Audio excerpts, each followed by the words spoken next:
തൂണിൽ ഓരോ ശില്പം വരും. യക്ഷിയോ നർത്തകിയോ എന്തെങ്കിലും. നന്നായിരിക്കില്ലേ? അഷ്ടലക്ഷ്മി ആവും നല്ലത്.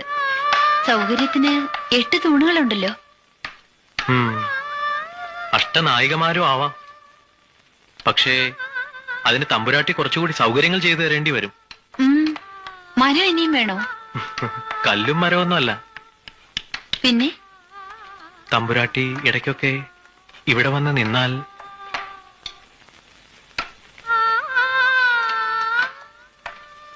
ഞാൻ എഴുതിയ ചിത്രങ്ങളിൽ ഒരു മഹാലക്ഷ്മിയുണ്ട്. വേണമെങ്കിൽ കാണിച്ചു തരാം.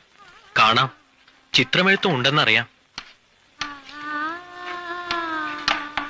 ഈ മുഖം കുത്തുന്നതാവും എളുപ്പം.